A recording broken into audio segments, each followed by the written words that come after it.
आज की प्रेस वार्ता में स्वागत है। आज आप सभी को यहाँ देश में जो क्रिमिनल जस्टिस सिस्टम के 3 नए कानून आज से अमल में आ रहे हैं, इसके लिए आप सभी को निमंत्रित किया है। देश की जनता को सबसे पहले मैं बहुत बहुत बधाई देना चाहता हूं कि लगभग आजादी के 77 साल बाद आपराधिक न्याय प्रणाली, हमारी क्रिमिनल जस्टिस सिस्टम पूर्णतया स्वदेशी हो रही है और भारतीय इथोस के आधार पर ये चलेगी। 75 साल के बाद इस कानूनों पर विचार हुआ और ये कानून जब आज से हर थाने में अपना काम करना चालू करेंगे, तब अंग्रेजों के बनाए हुए कानून निरस्त होकर भारत की संसद ने बनाए हुए कानून आएंगे। दंड की जगह न्याय लेगा, देरी की जगह स्पीडी ट्रायल और स्पीडी जस्टिस मिलेगा। और पहले सिर्फ पुलिस के अधिकारों की रक्षा की गई थी, अब पीड़ितों के अधिकारों की रक्षा और जो कंप्लेनेंट है इसके भी अधिकारों की रक्षा करने का काम होगा। तो एक नए नजरिए के साथ ये तीनों कानून आज सुबह से ही, मतलब कल मध्यरात्रि से काम करना शुरू किए हैं।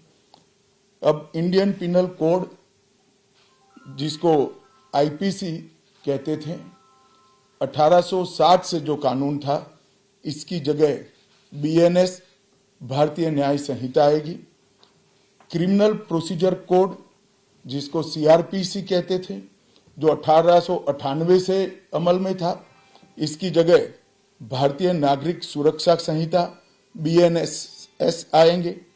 और इंडियन एविडेंस एक्ट 1872 से जो इस देश की क्रिमिनल जस्टिस सिस्टम को गवर्न करता था, इसकी जगह भारतीय साक्ष्य अधिनियम बीएसए लागू होगा। तो बीएनएस, बीएनएसएस और बीएसए के लागू होने से पूरी न्याय प्रणाली का आपराधिक कानूनों की पूर्णतया इसके अंदर हम कह सकते अब भारतीय आत्मा है। इसके ढेर सारे प्रावधान ऐसे किए गए हैं जिससे कई समूहों को फायदा होगा। कई सारी दफाएं जो अंग्रेजों के समय से विवाद में रही, इसको हटाकर आज के समय के अनुकूल धाराएं जोड़ी गई है। और कई सारी ऐसी चीजें जिससे भारतीय नागरिकों को परेशानी थी, इसको हटाकर नए प्रावधान किए गए हैं। सबसे पहले हमने इसमें हमारे संविधान के स्पिरिट के तहत दफाओं की और चैप्टर्स की प्रायोरिटी तय की है। सबसे पहली प्रायोरिटी महिलाओं और बच्चों के अपराध को दी गई है और मैं मानता हूं कि ये करने की बहुत समय से पहले जरूरत थी। एक पूरा अध्याय इसमें जोड़ा गया है जिसमें 35 धाराएं हैं और 13 प्रावधान हैं, जिसमें गैंग रेप के लिए अब 20 साल की सजा या तो कारावास, आजीवन कारावास, नाबालिग के साथ बलात्कार में मौत की सजा, झूठा वादा पहचान छिपाकर शोषण करने वालों के लिए भी अलग से अपराध बनाया गया है। पहले सुप्रीम कोर्ट के जजमेंट से चलता था।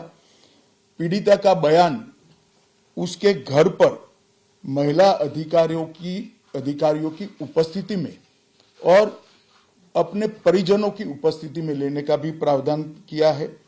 और इसके साथ साथ ऑनलाइन एफआईआर की व्यवस्था से भी ढेर सारी उत्पीड़न का सामना कर रही महिला एम्बरेसमेंट से बच पाएगी, ऐसा हमारा मानना है।